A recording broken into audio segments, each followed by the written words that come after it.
গুৱাহাটীৰ যি কৃত্ৰিম বান, কালি অহা মুষলধাৰ বৰষুণৰ পাছতেই এগৰাকী পায়েল নাথ নামৰ মালিগাঁৱৰ মহিলাৰ উন্মুক্ত নলাত পৰি মৃত্যুমুখত পৰিলে। আৰু কেনেকুৱা কি অভাৱনীয় পৰিস্থিতি, গোটেই নিশা গাড়ীৰ ভিতৰতে আবদ্ধ হৈ থাকিল বহু লোক মহানগৰত আৰু ঘৰলৈ যাব নোৱাৰিলে।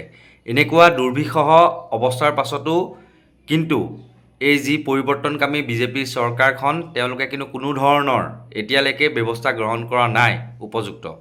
আৰু মুখ্যমন্ত্ৰীগৰাকীও অসমত নাই বা কোনো ধৰণৰ টুইট তেওঁ আমি দেখিবলৈ পোৱা নাই। সকলো সামৰি পেলাই আপুনি কি ক'ব বিচাৰে?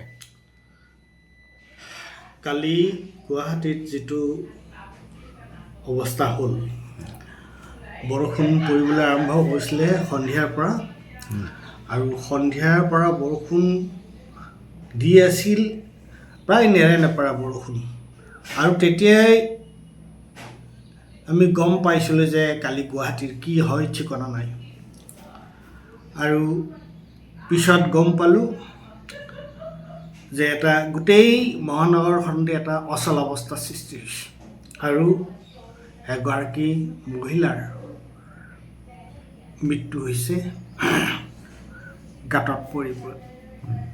এতিয়া প্ৰশ্নটো হৈছে, গুৱাহাটী মহানগৰৰ এই যিটো সমস্যা, আজি কিমান দিনৰ পৰা এই সমস্যাটো ইয়াত হৈ আছে, আৰু আমি কি দেখিছোঁ, সময় যোৱাৰ লগে লগে সমস্যাটোৰ সমাধান হওক চাৰি সমস্যাটোৰ ৰূপটো এটা ভয়াৱহ ৰূপ পাই আছে। ভয়াৱহ ৰূপলৈ ৰূপান্তৰিত হৈছে, এটা ভয়াৱহ অৱস্থা হৈ পৰিছে। এতিয়া যদি ডাঙৰ বৰষুণ এজাক যদি হয়, এঘণ্টা আধা ঘণ্টাৰ যদি ডাঙৰ বৰষুণ এজাক হয়, তেতিয়াহ'লে গোটেই মহানগৰখনতে হাহাকাৰ লাগে। এতিয়া প্ৰথম প্ৰশ্নটো হ'ল যে ইয়াৰ কাৰণে দায়ী কোন? এই সমস্যাটোৰ কাৰণে যে এখন মহানগৰত আৰু মানুহ পৰিবলৈ আৰম্ভ হৈছে, আৰু এখন মহানগৰত এই ধৰণৰ এটা অৱস্থা হ'লে মানে সম্পূৰ্ণৰূপে ষ্টেণ্ড ষ্টিল, অচল অৱস্থা, ক'লৈকো কোনো যাব নোৱাৰে, ক'ৰ পৰা কোনো আহিব নোৱাৰে। আজি এতিয়া মই অফিচলৈ আহিছোঁ, মই সাধাৰণতে 9:30-10টা বজাত অফিচ আহি পাওঁ। আজি 11টা বাজি গ'ল অফিচলৈ আহি পাওঁতে। কি কাৰণে? যে মই ৰৈ আছোঁ, পানীটো অলপ কমক, তথাপি পানীৰ ওপৰেৰে ভয় গৈ গাড়ীখন চলাই আহিছোঁ। এতিয়া ইয়াৰ দায়িত্ব কোনোবাই ল'ব লাগিবতো, ইয়াৰ দায়িত্ব আমি কোনোবাই ল'ব লাগিব নহয়। এতিয়া কি হৈছে, পৃথিৱীত এনেকুৱা কোনো সমস্যা নাযায় যিটো সমস্যা চেষ্টা কৰিলে মানুহে তাৰ কিবা এটা সমাধান উলিয়াব নোৱাৰে। তো গুৱাহাটী মহানগৰীৰো এই বানপানীৰ যিটো সমস্যা, এই সমস্যাটো এনেকুৱা নহয় যে ইয়াৰ হয় জটিলতা আছে, জটিলতা নাই বুলি মই নকওঁ। কাৰণ গুৱাহাটীৰ চাৰিওফালে পাহাৰ আৰু ব্ৰহ্মপুত্ৰটো সেইফালে গৈছে, এইটো এনেকুৱা ধৰণৰ এটা মহানগৰখনৰ শ্বেপটো এনেকুৱা। কিন্তু তাতো আমি উপায় উলিয়াব লাগিব, তাৰো উপায় আছে।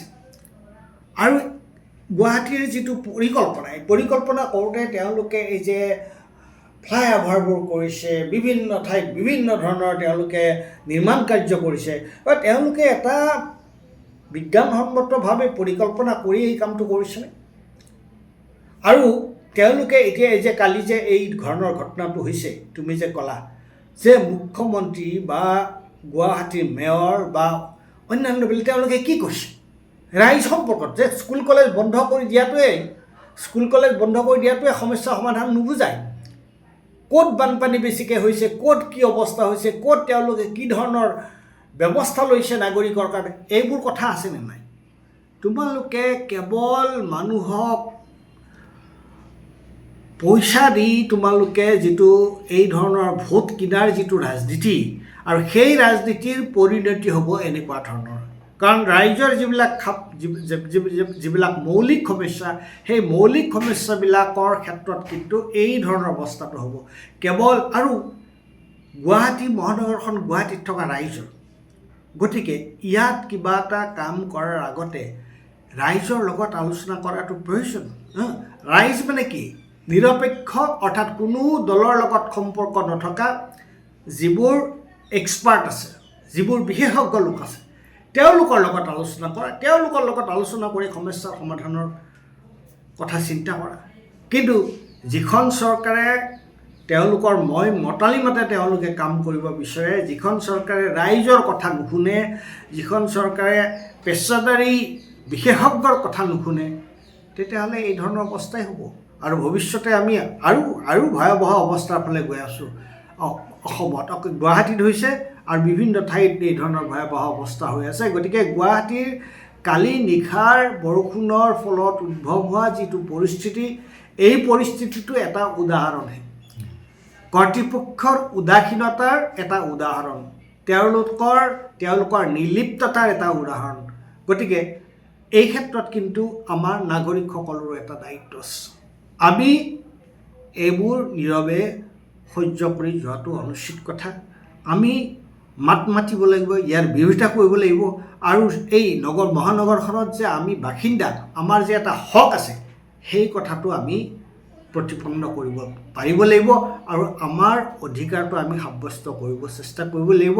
আৰু তেতিয়াহে এই ধৰণৰ যি সংকট মহানগৰীৰ বাসীৰ কাৰণে যি ধৰণৰ সংকট হৈছে, তাৰ হয়তো কিবা এটা আমি সমাধানৰ পাম।